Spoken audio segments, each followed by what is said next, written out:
Então, meninos e meninas desse Brasil, futuros engenheiros, futuros colegas, né? Tá aqui um exercício maroto para a gente finalizar a parte sobre critério de estabilidade de Hurwitz, né? É uma parte bem importante do conteúdo, né? Por quê? Porque o critério de estabilidade ele nos auxilia a inferir a estabilidade de sistemas, não importa o grau do polinômio da função de malha fechada. Tá? Se for grau 2, até grau 2 a gente consegue trabalhar, né? A gente consegue manejar, né? Via Bhaskara, né? A gente consegue inferir quando que as raízes vão estar no semiplano direito ou no semiplano esquerdo.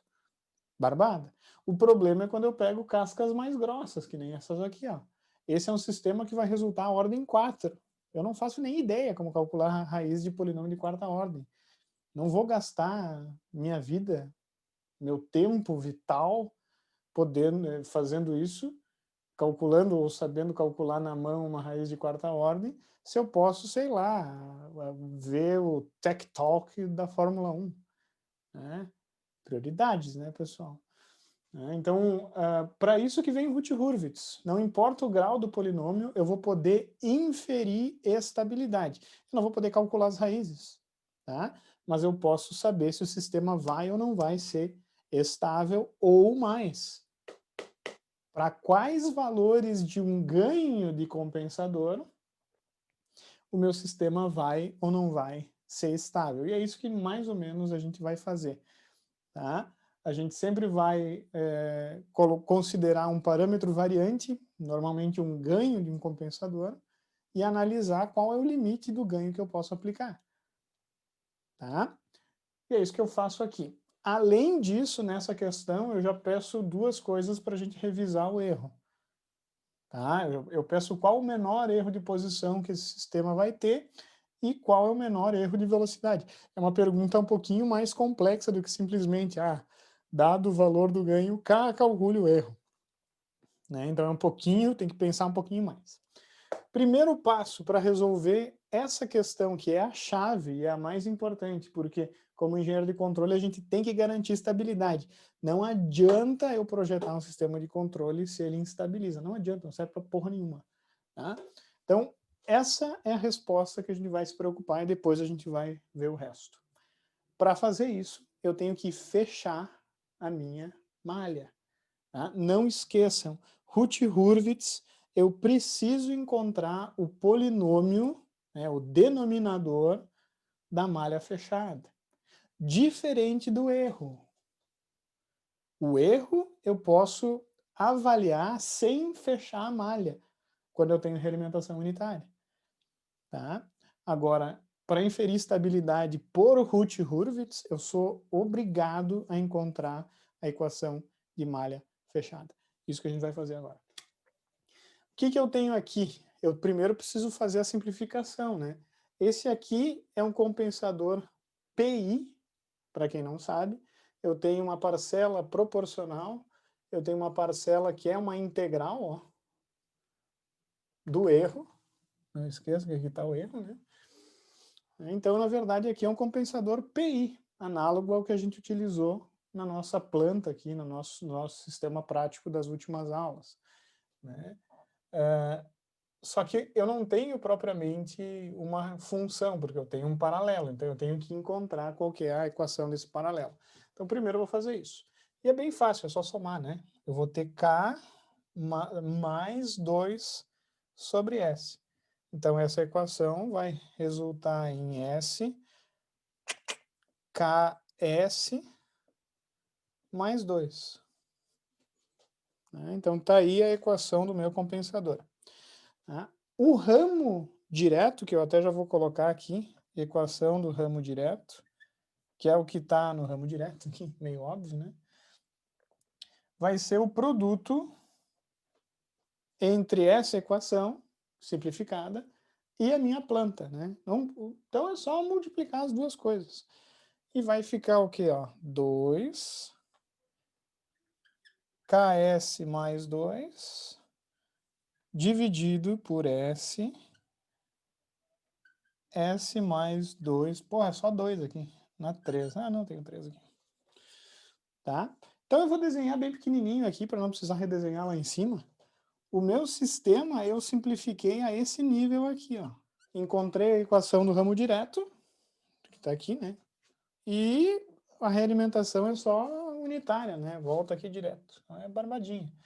Então o que que acontece? Quando eu fechar essa malha, eu vou ter ramo direto sobre 1 mais ramo direto. Por quê? Porque essa equação, né, quando eu fecho a malha, eu sempre vou ter ramo direto sobre 1 mais o ramo direto vezes o ramo de realimentação. Como o ramo de realimentação é 1, vai ficar ramo direto sobre 1 mais ramo direto. Então, a equação de malha fechada do meu sistema, que até aqui eu espero que todo mundo tenha conseguido fazer, vai ser, e aí vai dar um trabalhinho meio chato, ó, 2ks mais 2 dividido por S mais 3, S mais 2 na 3, dividido por 1 mais 2 KS mais 2 sobre SS mais 2 na 3. Então, é x sobre 1 mais x. E daí tu vai multiplicar em cima e embaixo por esse polinômio, esse polinômio aqui que está me incomodando, é SS mais 2 na 3. Então isso aqui vai resultar, até faz tempo que a gente não fecha uma malha, né? 2, saudade das malhas que a gente não fechou. SS mais 2 na 3, mais 2, pô, ficou uma coisa apertada aqui, hein? Eu vou copiar aqui para baixo, né? Para ficar melhor. Só que aí que tá. Quando eu copiar para baixo, eu já vou fazer um passo que é importante para Hurwitz. O que que acontece? Vocês estudaram, vocês têm que ter visto as aulas. Quem não viu a aula de Hurwitz não vai entender porra nenhuma do que eu vou fazer. Tá? A tabela de Hurwitz é um procedimento algorítmico. Tá? E para desenvolver ele, eu preciso saber exatamente os coeficientes do polinômio do denominador.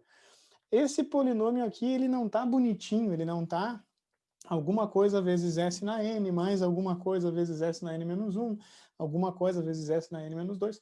Ele não está, ele está feio, ele está todo meio que misturado. Então eu preciso expandir o polinômio para usar Hurwitz, senão não adianta. Tá? Então eu vou expandir esse termo aqui, tá? E depois, no último passo, eu vou juntar com esse termo aqui, observem. G da malha fechada vai ser igual a 2 KS mais 2 dividido por, agora tem que prestar atenção, S mais 2 ao quadrado vai ser S ao quadrado mais 4S mais 4. E daí eu pego isso e aumento a potência uma vez, e eu pego isso e multiplico por 2, para ter S mais 2 na 3. Tá? Então, bora comigo lá. Então, vai ser S. Isso aqui vai ficar... Só um minuto, que eu tenho que pensar agora. S na 3, mais 4S na 2, mais 4S, mais 2S na 2, mais 8S mais 8. Cara, até faltou quadro, hein? Faltou quadro pra essa bosta aqui. Mais 2KS mais 2. Tá, vocês entenderam, né? Vocês me deixam ficar assim, tá tranquilo. Só que aí que tá, eu vou ter esse S aqui multiplicando tudo aqui dentro. Ô, professor, isso aí é chato. Mas você tem que saber fazer, né, cara? Tem que exercitar a álgebra. A álgebra, tá? Vamos meio que juntar as coisas já, né? E depois eu vou mostrar para vocês como é que eu posso conferir essas manipulações bizarras no MATLAB. Tá? É sempre importante ter acesso a uma ferramenta de conferência. embora a gente tenha que ser capaz de fazer. É o que eu sempre falo para vocês. Na verdade, faz tempo que eu não falo isso. E não pode ser menos do que uma calculadora. A gente não pode ser menos que uma calculadora. A calculadora é um auxiliar, né, de conferência. Mas tudo que a calculadora faz, né, eu tenho que ser capaz de fazer, ou pelo menos a grande parte. Tá? Então não é porque o MATLAB faz para nós isso aqui que que eu tenho que ser capaz de expandir uma porcaria de um polinômio. Pode acontecer um que outro erro? Pode, acontece, né? Se eu estou distraído, posso ter errado alguma coisa aqui. Tá? Mas tem que saber fazer, por isso que eu estou fazendo. Né? Não precisaria, mas eu estou. Né? Fazer o quê?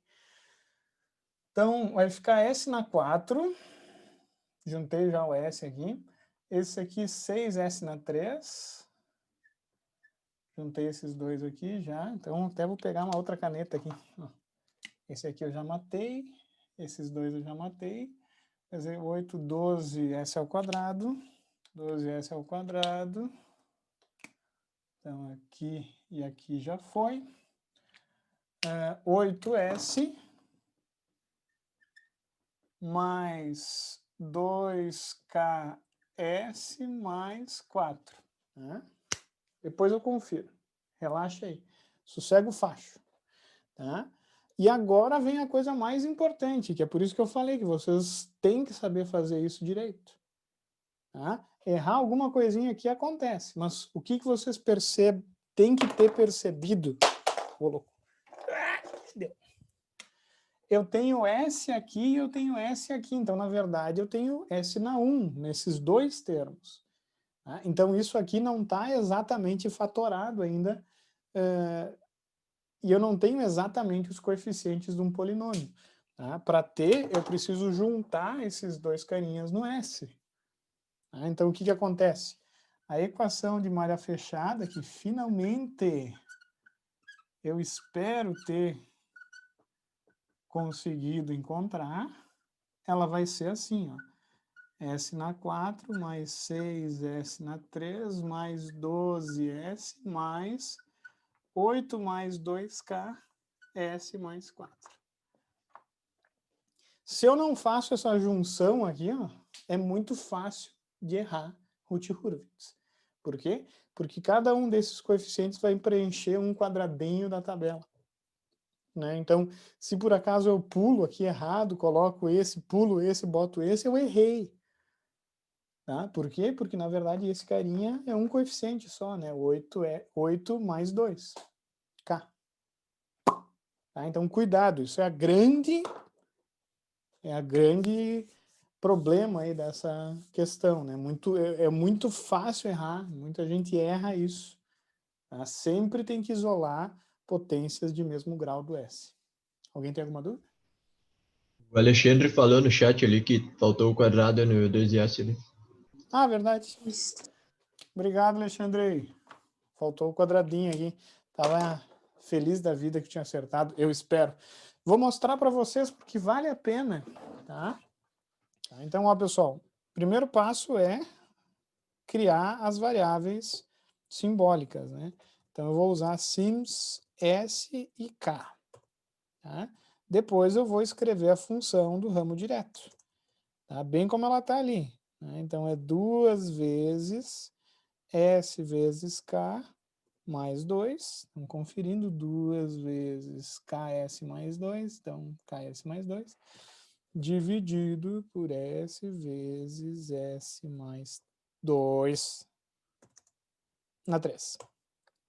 Dá uma conferida usando a função print, que ela ajeita as coisas facilmente, ó, que daí eu consigo ver realmente bem fácil.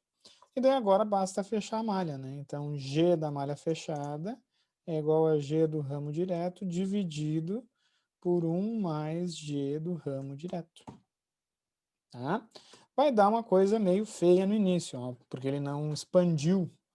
Né? Pode ver, ó, que se eu deixar print aqui, G da malha fechada, isso aqui não é nem perto do que o que eu preciso, na real. Por quê? Porque eu preciso expandir. Né? E, na verdade, a função que ajuda a gente a fazer isso aqui no MATLAB é a função collect. Então, eu vou fazer assim, ó, G da malha fechada, collect, acho que tem dois eles, collect. G da malha fechada, então eu estou coletando da malha fechada o S. Daí o que ele vai fazer? Ele vai expandir tudo em potências do S. Ó. E daí tu coloca prit. E daí dá uma conferida, ver se eu não ratei alguma merda. Hein? 2KS mais 4, tá certo, né? Então S, 6, 12, 8 mais 2K, 4. Tá feito. Tá? E daí eu posso ir para o abraço, eu vou para a galera. Tá? Porque eu acertei essa porcaria. Né? Então, pessoal, tendo certeza agora que a equação da malha fechada está certa, né? Se eu fosse um gênio, se eu fosse um superdotado, acho que quem olha esse polinômio e consegue saber os valores de K que deixam as raízes no semiplano direito ou não, é um gênio. Né? Mas eu não sou. Tá? Então, para os meros mortais, né, eu vou ter que usar a tabela de Hurwitz. Tá? Como é que eu faço a tabela de Hurwitz? Primeiro passo da tabela é completar as duas primeiras linhas, que eu vou usar aqui para preencher esse resto do quadro que me falta, que me sobra, né, na verdade. Tá? Então, eu vou preencher as duas primeiras linhas da tabela, não importa o grau do polinômio, com esses coeficientes, com os coeficientes desse polinômio. Então, tu sempre vai começar com a potência mais elevada, que a gente chama de N. Né? Nas apostilas e nas aulas, a gente chama que esse é o grau N. Tá? E esse filho da puta aqui tu vai colocar na primeira linha, primeira coluna. Tá? Então, no nosso caso, ele é 1, né? Não aparece, mas ele é 1. Então, eu coloco 1 aqui. Tá? Esse é o S4. Tu vai pular o S3 e pegar o S2. Né? Então, tu pula o S3 e pega o S2, 12. Tu pula o S1 e pega o S0. O S0 é o 4. Então, na verdade, o que tu vai fazer? Tu só vai, nesse exemplo, como o primeiro é par, tu só vai colocar esses carinhas aqui, coeficientes de potências pares. Né? Na linha de baixo, por óbvio, tu vai colocar os coeficientes de potências ímpares, o que sobrou, partindo do mais elevado até o menor. Então, aqui, tu começou em S4, tu vai usar S3. S3 é 6. Aqui, tu vai ter 8 mais 2K. E aqui seria o S menos 1, que não existe, é zero, na verdade são zeros todos. Então, zeros. Tá? Então, as duas primeiras linhas da tabela de Hut e Hurwitz estão aqui.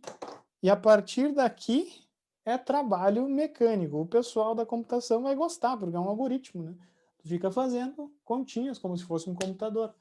Então, é literalmente como se fosse seguir um algoritmo à risca. Tá?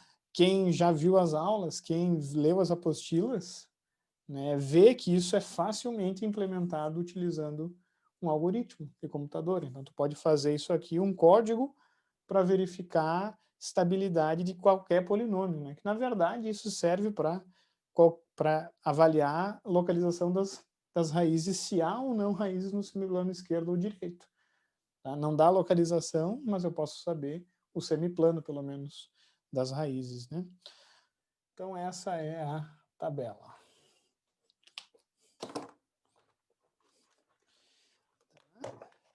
Pessoal, não tem jeito fácil. Né? Quem olhar atentamente a aula vai perceber que o que a gente faz aqui é calcular determinante de matriz. A partir dessa matriz, a gente vai fazer submatrizes e calcular determinantes. Mas eu, honestamente, gosto de pensar mais no que eu faço, né, no formato. Eu sempre brinco que é como lembrar um número pelo formato que ele faz nas teclas e não decorar, né, o número em si. Tá? Então, eu gosto de pensar em multiplicações cruzadas. Tá? Pelo menos eu acho mais fácil. Então, o que acontece? Todos os demais coeficientes eu vou calcular algoritmicamente, fazendo conta, em resumo. Tá? Então, por exemplo, para calcular esse carinha aqui, ó, né, eu vou fazer 6 vezes 12 Então, 6 vezes 12 menos 1 vezes esse porcaria aqui, ó. 2K mais 8. Eu sei que ficou pequenininho, depois eu coloco ali maior, tá? Então, 6 vezes 12 menos 1 vezes 2K mais 8. Né? Parênteses aqui, ó, senão é bem fácil de errar. Ó, 6 vezes 12 menos 1 vezes 2K mais 8, dividido por 6. Tá? Então, eu sempre vou usar o 6 aqui. Tá? Esse carinha aqui sempre vai ser usado nessa divisão, de todos os elementos dessa linha. Por exemplo, ó, esse carinha aqui vai ser 6 vezes 4 menos 1 vezes 0 dividido por 6. Esse carinha seria 6 vezes esse vezes esse. Esse é esse vezes esse vezes esse. Então é meio que mecânico. Tá? Vocês só vão mecanizar isso fazendo exercício. Tá? Não tem outra forma. Tá bom? Então aqui, esse carinha vai ser 6 vezes 4 menos 0 dividido por 6. Então 6 vezes 4 menos 0 dividido por 6. Esse carinha é o 4, né? Não tem nem muito o que fazer. 4. Esse carinha aqui, como os outros coeficientes para a direita são todos zeros, por isso que eu não represento, é 6 vezes 0 menos 0 dividido por 6. É 0. Tá? E tu vai fazer isso até onde? Até zerar tudo. E, na verdade, se tu continuar fazendo, tu vai zerar todos eles. Tá? Então, esse carinha aqui, né, é um carinha bem chato, se vocês forem ver. Eu vou recolocar ele aqui, porque a gente vai precisar depois manipular ele. Então, eu vou chamar ele de B0. Tá? B0 vai ser igual a 6 vezes 12 menos 2K mais 8 dividido por 6. Tá? E eu vou chamar ele de B0 agora, vocês vão entender por quê. Tá? Eu vou dizer que ele é B0, porque senão eu posso me confundir. Né? Se eu ficar embutindo tudo aqui pequeno, vai dar pau, acreditem, tá? Então esse aqui é o B0. Eu vou deixar aqui em uma outra cor. B0. Terminou essa linha, passa uma linha para baixo fazendo exatamente a mesma coisa, só que uma linha para baixo. Faço tudo igual. Tá? Então, esse carinha aqui, percebam como ele vai ser chato. Ele vai ser bem chato. Ele vai ser B0 vezes 2K mais 8. 2K mais 8. Então, pá, menos 6 vezes 4 dividido por B0. Tá? Relaxem, antes de reclamar, respirem aí, só respirem. Tá? Então, B0 vezes esse infeliz, 6 menos 6 quase, vezes hein, 4. professor? Eu quase reclamei. Quase o quê? Exatamente. Eu Vocês Foi adoram quase, reclamar. eu tava com a mão. Adoram reclamar. B0 vezes carinha, menos 6 vezes carinha, dividido por B0. Fiz exatamente o que eu fiz antes aqui, uma linha para baixo. Esse carinha já vai zerar, ó. B0 vezes 0, 6 vezes 0 já zerou. Então, essa linha terminou aqui. Então, só foi esse carinha. Tudo bem que esse carinha é uma merda. Tá? Eu até vou colocar ele aqui, eu vou chamar ele de C0. O C0 vai ser o B0, que está aqui. Relaxem, deixa ele ali, tá tranquilo, não está reclamando, ele não está fazendo mal para ninguém por enquanto. Menos 6 vezes 4 dividido por B0. Esse exercício é um exercício casca nesse sentido, ele é bem trabalhoso algebricamente. Mas acontece, né, pessoal? Se vocês entenderem e resolverem esse aqui, vocês vão resolver os de grau menor assim, ó, segurando a caneta com o pé, rapaz. Vai terminar por aqui? Não. Tá? Tu vai deslocar e continuar fazendo isso até que zere todo o resto. E pela graça do Senhor, vai zerar na próxima linha. A última linha que eu preciso calcular é essa aqui. Por quê? Em situações normais, que é 99% das vezes, quando eu fizer a tabela de Hurwitz, eu sempre vou ter uma tabela com n mais uma linhas. Ou seja, 1, 2, 3, 4, 5 para um n, para um grau de polinômio 4. Tá? E eu jamais vou cobrar mais do que isso de vocês. Jamais. Assim, é promessa. Tá? A não ser que seja um exercício. Né? Mas eu jamais vou cobrar uma coisa mais complexa do que grau 4. Nos trabalhos e provas eu costumo cobrar grau 3. Tá? Então, é a última linha. E se tudo der certo, esse último elemento da última linha vai ser sempre o termo independente do polinômio. Tá? Mesmo se eu não soubesse, olha só. Esse carinha que é C0 vezes 4 menos B0 vezes 0, dividido por C0, então observem, né? Vai ser C0 vezes 4 menos B0 vezes 0 dividido por C0. Vai sobrar o que aqui? 4, que é o termo independente. Então esse carinha, se vocês olharem, ele meio que vem descendo aqui. Ó. Ele estava aqui, depois veio aqui, depois apareceu aqui. Se eu tivesse tabelas maiores, vocês vão ver que o termo independente ele vem sendo trazido, né, para baixo. Isso é uma coisa bem interessante desse algoritmo. Tá?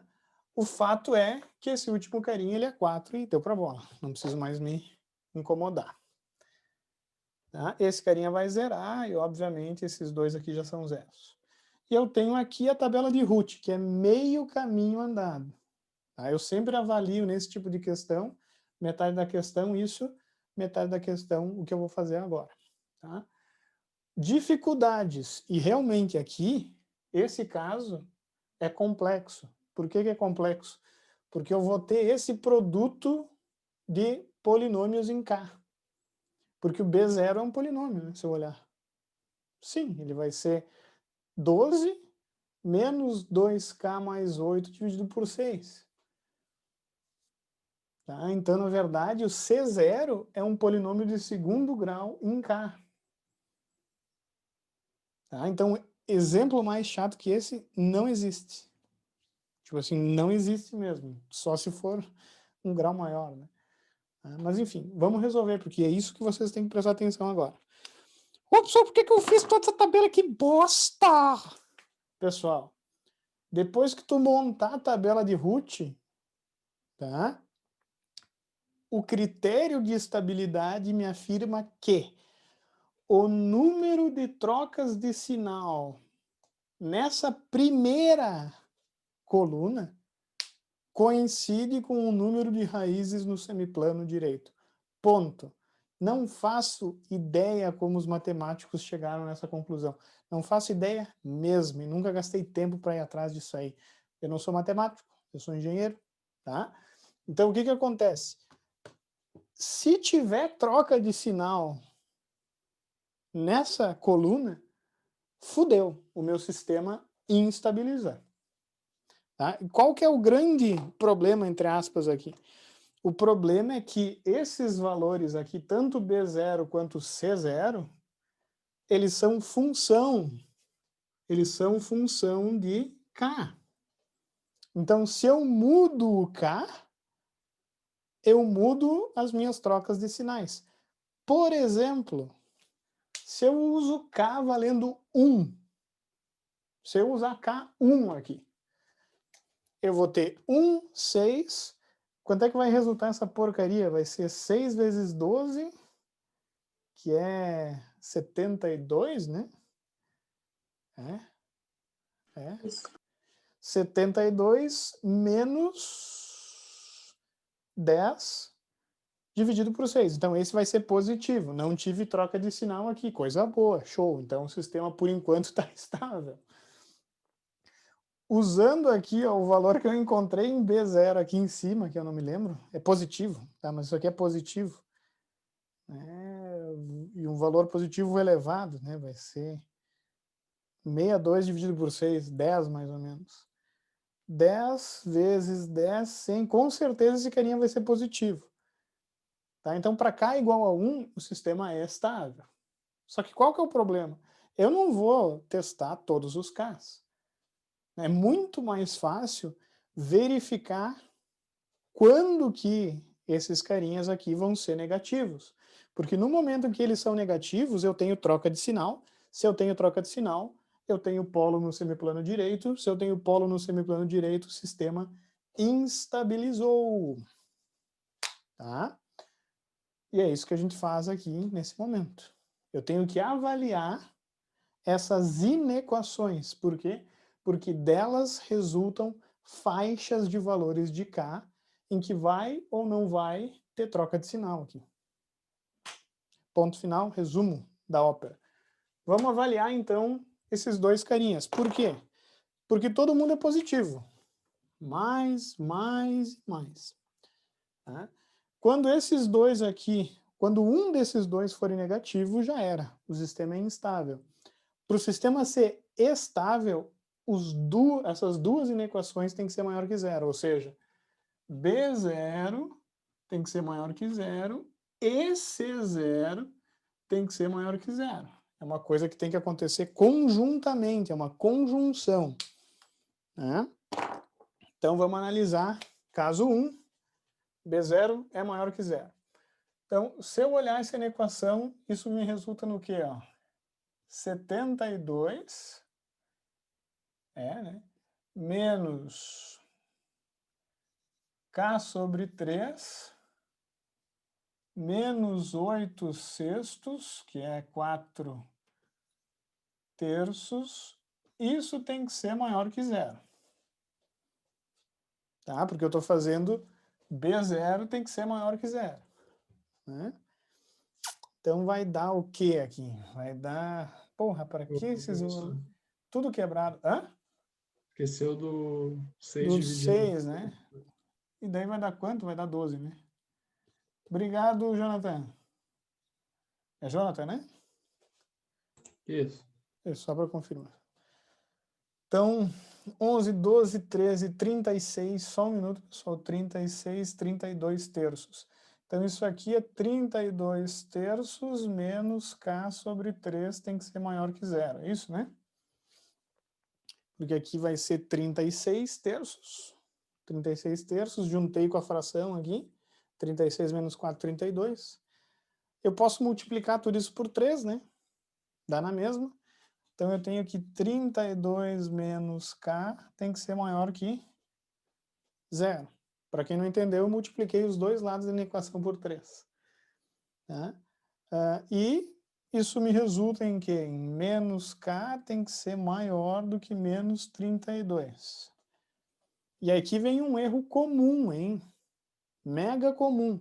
Eu até vou puxar isso aqui para o lado que eu vou precisar de mais espaço. Então, 72 sextos menos 2K sobre 6 menos 8 sextos. Isso aqui tem que ser maior que zero. Tá? Eu vou fazer assim que eu acho que é mais fácil. Daí eu multiplico tudo por 6. Daí 72 menos 2K menos 8 tem que ser maior que zero. E daí eu junto aqui 2K 64, né? Menos 2K mais 64 tem que ser maior que zero. Menos 2K mais... tem maior que menos 64. Menos K tem que ser maior que 32. E aí vem o que eu falei, né? Que é um erro. Né? Quando eu multiplicar por menos 1 essa equação, não esqueçam de inverter a porra desse sinal. K tem que ser menor do que 32. Esse carinha aqui, ele vai ser negativo quando K for maior do que 32. Pode usar K valendo 32 aqui. Né? Vai ficar 64 mais 8, 72 vai bater com esse carinha aqui e vai zerar ele. 0 é o caso marginalmente estável. Marginalmente estável. Por quê? Daí a raiz não vai estar nem no semiplano direito, nem no semiplano esquerdo. Eu sou meio vesgo, né, cara? Diga! Tu disse no vídeo que, na realidade, o marginalmente estável, ele não existe, né? Na prática. Não existe. Por que isso? Porque o polo nunca vai estar sobre o eixo, né? A coisa nunca zera, né? Se eu colocar aqui e disser que exatamente o meio desse traço é o 0, tá? Eu consigo, é humanamente possível eu alinhar perfeitamente isso aqui com o meio?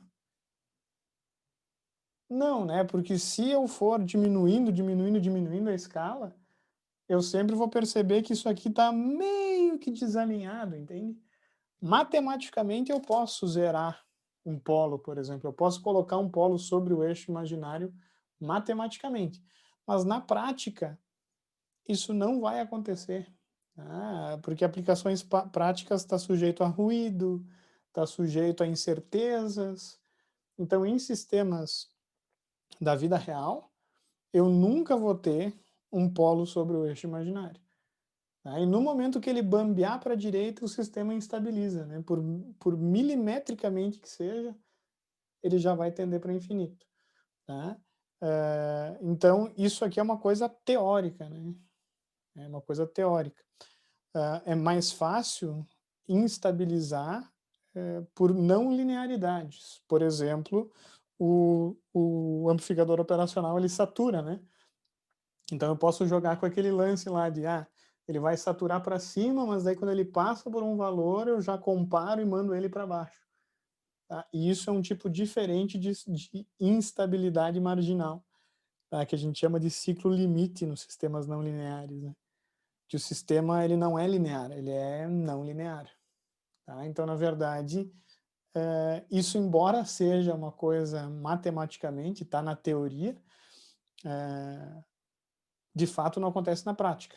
Tá? Eu até vou reformular essa frase. Né? Mesmo sendo uma coisa teórica, eu posso usar isso para estudar casos muito próximos da estabilidade, por exemplo, da instabilidade. Né? Mesmo não ocorrendo a estabilidade marginal num sistema linear é uma coisa utópica, tu não vai conseguir fazer. Tá? Entendeu? É uma coisa meio... Sim, fechou. É uma coisa bem tipo papo de boteco, sabe? É uma viagem. Fica viajando nessas histórias, né? Vamos agora para o caso mais complicado. Vamos agora para o caso muito mais complicado, que é esse filho da putinha aqui, que é o C0. Por quê? O B0, né, se eu olhar esse carinha aqui em cima, e substituir ele aqui, olha o que vai acontecer com o C0. O C0 vai ficar 72 menos 2K mais 8 sobre 6 vezes 2K mais 8, de novo, menos 6 vezes 4 é 24, né? Isso, 24, dividido por 72 menos 2K mais 8 dividido por 6. Ô, professor, é algo muito difícil, não vou fazer. Mas credo, rapaz. Tá pão em ti agora, rapaz. Como não vai fazer, meu? Caralho. Tem que fazer, tio. Né? Não tô criando aluno para desistir das coisas. Né? Tem que respirar. Tomar um café. Né? Tomar uma coquinha. Tomar um guaraná cerebral, uma ritalinazinha e fazer isso aí, cara. Porcaria. Tá? Primeira coisa que tu tem que pensar e lembrar, hein? Primeira coisa que tem que lembrar. Quando que uma fração vai ser positiva ou negativa? Tem 4 situações, né? Se a fração for positiva em cima e positiva embaixo, positiva. Negativa em cima, negativa embaixo, positivo. Então, na verdade, esse carinha vai ser negativo quando os sinais do numerador e do denominador forem trocados. Um jeito bem fácil não, né? Mas um jeito fácil de resolver esse problema é encontrando dois polinômios, ou duas, na verdade, uma razão de polinômios, né? E resolvendo as inequações separadamente. Dá trabalho? Dá. É uma merda. Tá? Mas tem umas coisas que vocês têm que notar. Por exemplo, esse denominador aqui, ó, eu já sei quando ele vai ser positivo ou quando ele vai ser negativo. Por quê? Porque ele é B0, né? Tá? Então eu sei que se o K for maior do que 32, ele vai ser negativo. Então tem umas coisas que facilitam, mas eu vou resolver bem certinho porque vocês merecem, né? Primeira coisa que eu vou fazer, multiplicar em cima e embaixo por 6, né? Então, multiplicando em cima e embaixo por 6, eu vou ficar com 72 menos 2K mais menos 8. 2K mais 8 menos 24 vezes 6. 24 vezes 6, 120. 120 mais 144. Dividido por 72 menos 2K mais 8. O que eu vou fazer agora? Eu vou ir para o MATLAB. Eu vou resolver esse carinha aqui no MATLAB, se vocês me permitirem. Para quem não entendeu o que eu fiz, né, isso aqui é parênteses, né, porque esse é o B0. Tá? Então eu tenho que cuidar esses parênteses e não me confundir, né? Essa fração aqui está junto. Tá? Então eu tenho que manter esse carinha aqui. Isso aqui vai ser 60 e quantos? 64, né? Tá? Qual que é o meu objetivo? Encontrar um polinômio no numerador e um polinômio no denominador. Esse polinômio do numerador vai ser grau 2, do denominador grau 1. Tá? Eu quero lembrar vocês, pessoal, que esse é um exercício difícil, bem difícil. Tá? Eu estou preparando vocês para a vida, porque a vida é difícil. Vamos para o MATLAB. Tá? Por quê? Porque eu vou calcular esse polinômio do numerador, olha só. Eu já tenho K, então basta que eu faça isso aqui, ó. 64 menos 2 vezes K vezes 2 vezes K mais 8 menos 144, né? Tá pequenininho aqui para mim. 144. Dali.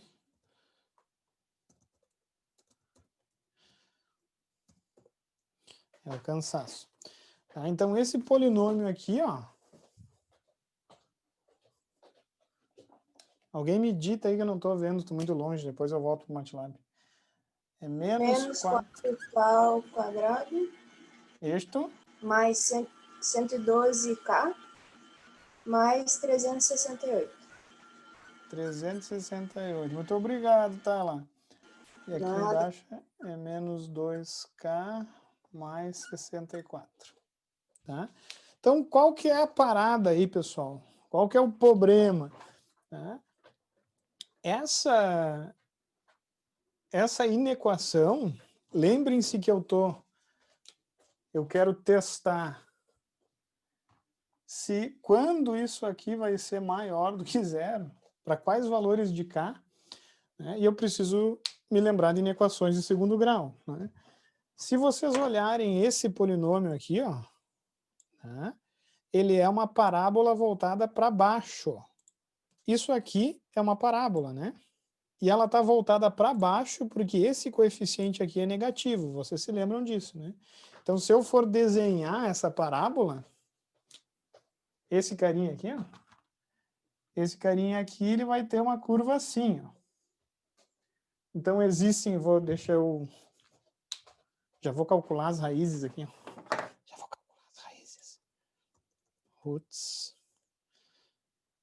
menos 4, 1, 2, 3, 68.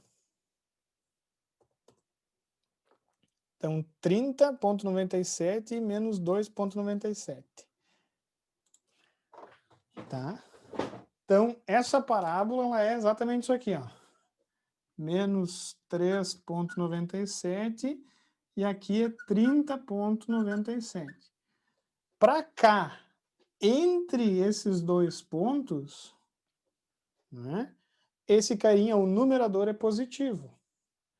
Para cá, menor do que 3,97, o numerador é negativo, e para cá, maior que isso, ele também é negativo, né? É só ver aqui, ó. Menos, menos, mais, menos, menos, né? O professor tá um saco isso, tá um saco, é verdade. Ah, mas tem uma coisa que é boa. Ó. Na verdade, não tem nada que é bom aqui. É um exercício difícil. Só que eu tenho que olhar essa parábola em conjunto com essa curva. E essa curva, ela é uma reta que faz assim, né? Que ela tem coeficiente negativo e cruza aqui em 64.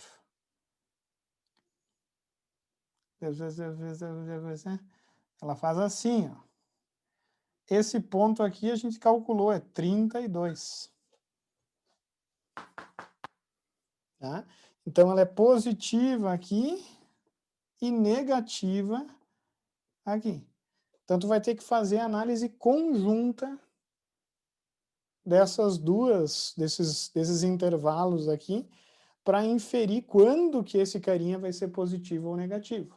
Tá? Quando os sinais forem trocados, né, eu vou ter esse carinha negativo. Então, por exemplo, para K menor do que 3,97, esse carinha é negativo, ou seja, o sistema vai instabilizar. Para K entre esse ponto e 30, eu tenho as duas curvas com valor positivo. Tá? Então, de fato, esse sistema aqui, entre esses valores de K, então K menos 3,97 e 30,97, o C0 é positivo.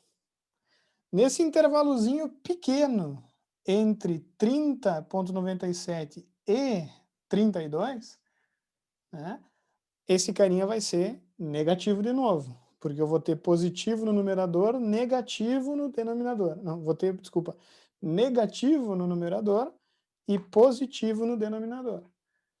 E para K maior do que 32, eu vou ter negativo e negativo, ou seja, esse carinha vai ser positivo. Então, o K maior do que 32, tá? Também garante C0 positivo, tá, pessoal? Então, o que acontece? Esse carinha vai ser positivo para K entre menos 3,97 e 30,97. Tá? E também para K maior que 32. Só que sempre que o K for maior que 32, essa condição vai ser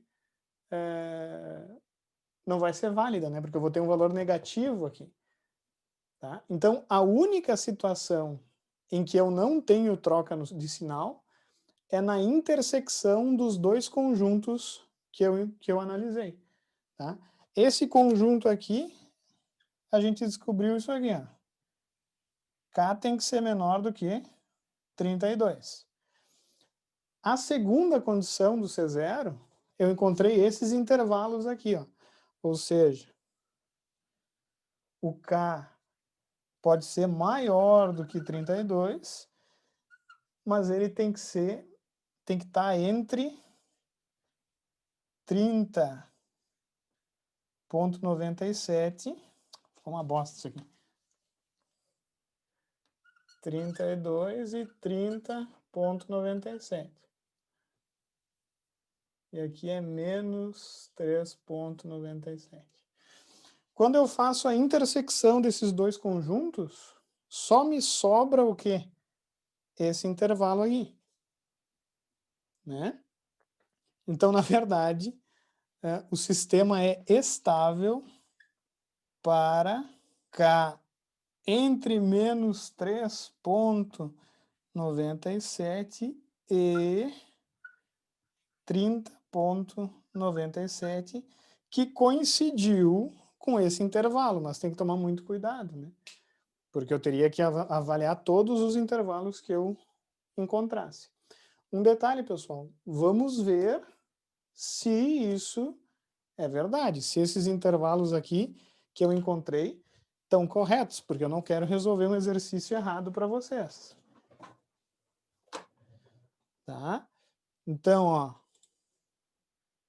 se eu for para o MATLAB, eu tenho a minha equação de malha fechada já calculada aqui, ó. Que o denominador eu posso calcular as raízes, ó. Roots 1, 6, 12. Daí aqui eu tenho 2 vezes o K. Vamos começar com o K valendo 1, ó. E 4.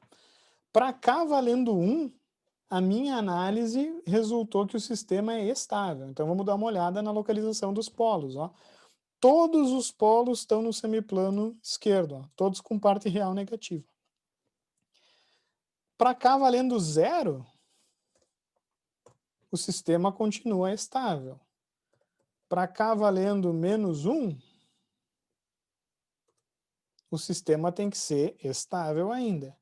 K valendo 2, continua estável. K valendo 3, ó, não deu. 3,97. O que eu calculei errado nessa merda aqui? É 2,97, senhor. É 2? Ah, que susto, hein? Tem certeza que é 2? Foi o que apareceu na resposta do MATLAB ali. Ah, tá. Então eu errei aqui. É 2, pessoal. Filha da puta, que cagaço! Que cagaço! Eu falei assim, não acredito que eu errei. Né? Então, na verdade, eu acertei, hein? Né? Porque para ganho menos 3, a raiz já deu no semiplano direito, ó, a raiz complexa. 2,9. Ela voltou para o semiplano esquerdo, perceberam? Então, esse sistema ele é estável para esse ganho, mais ou menos, até um ganho de mais ou menos 30, né? Vamos dar uma olhada. Continua estável. 31 tem que instabilizar. Ah, mas credo, te mete, rapaz. Te mete. Mas credo, você não ia conseguir acertar essa bosta. Caralho. Consegui. Tá? Então, pessoal, qualquer sistema de qualquer ordem, com qualquer complexidade, pode ser resolvido utilizando o Routh-Hurwitz. E aqui eu comprovei, né? Vocês viram que eu usei aqui a equação característica mudando o valor de K para ver as raízes. E quando saiu dos limites que a gente calculou, o sistema instabilizou. Né? Agora, para avaliar o erro, a gente já está com o horário completamente estourado, tá, pessoal? Eu vou continuar isso na aula que vem, tá? Mas a questão do erro é uma questão um pouquinho mais... Tem que pensar. Porque qual vai ser o menor erro que eu posso aplicar em algum sistema de controle? É isso que vocês querem, isso que eu quero que vocês pensem. Por quê? Porque se eu altero o valor do ganho, eu posso ou não posso mudar o erro. Só que não adianta eu ter um bom desempenho teórico do erro se esse ganho aqui fizer o meu sistema passar os limites de estabilidade. Tá? Matematicamente, eu posso calcular o erro para qualquer valor de ganho, para 100, 200, 300. Só que aquela análise só vale, de fato, né, quando o sistema, quando o meu ganho está dentro dos intervalos que eu garanto a estabilidade. Tá? Então, é meio óbvio que o melhor desempenho frente ao erro vai acontecer para o maior ganho. Eu quero que vocês cheguem a essa conclusão para a aula que vem. Na quinta-feira a gente vai ter um encontro síncrono, porque eu preciso terminar de analisar e eu quero que vocês entendam um pouquinho melhor. Eu quero falar com um pouquinho mais calma isso que eu acabei de falar para vocês. Beleza? Até a aula que vem. Se cuidem. Eu vou arrumar agora. Arrumar agora. É que, na verdade, no vídeo eu corrijo, né? No vídeo eu edito. E daí eu aviso. Sim. Beleza, pessoal? Posso fechar aqui? Tô vendo. Professor.